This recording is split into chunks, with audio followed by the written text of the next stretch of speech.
Goal goes in, you jump up, you celebrate, and you're then texting the group chat.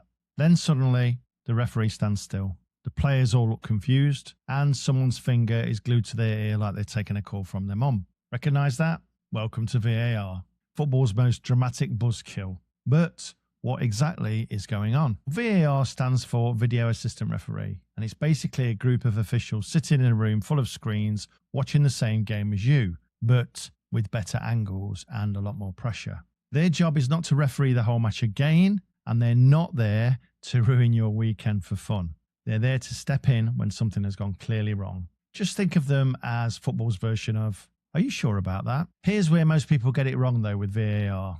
VAR does not check everything. If it did, we'd be still watching last week's games. It only checks for 4 things. Goals, that's including offsides, fouls, everything in that build-up. Penalties, straight red cards, not second yellows. That reckless midfielder is still on his own. Can't help him. Mistaken identity is the 4th one, when the ref books the wrong player, which is a bit awkward for everyone. If it's not one of those 4 things, VAR stays quiet. So what actually happens after a goal? Let's break it down. Goal goes in, absolute chaos, limbs everywhere, you lose your shit. Meanwhile, in the VAR room, no one is celebrating. Step 1, every goal is automatically checked. Yes, every single goal. Step 2, they replay it from every angle possible. Slow motion, zoom in, zoom out, probably angles you didn't know existed. Step 3, the major step is they ask the big question. Was there a clear and obvious error?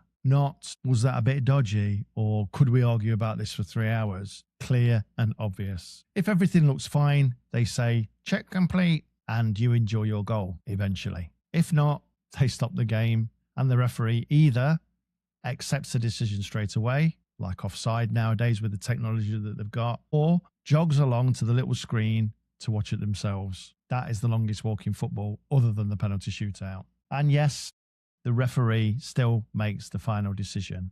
Now let's talk about everyone's favourite, offside. VAR pauses the exact moment the ball is played and then draws lines across the pitch like a geometry exam. In modern times, they've trialed it and it's been successful this year where they've got a 3D animation, which makes it clearer. But what they're doing is they're comparing the attacker and defender using body parts that can score a goal. Even if a tiny bit of the attacker is ahead, it's offside. So yes, even your striker's left toenail can ruin your day. That's why you see those super tight decisions with lines everywhere. So why does VAR annoy everyone? And why is it so frustrating?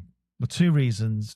First, the wait. Football is all about speed, emotion, and VAR basically tells you to calm down mid-celebration. Second, it's still human. Not everything is in black and white. So even with 20 camera angles, people still argue. Which, let's be honest, is kind of the point of football anyway. So VAR isn't perfect, and it won't stop debates, and it definitely won't stop you kicking your TV in. But next time the referee puts his finger to his ear, at least you know exactly what's going on behind the scenes.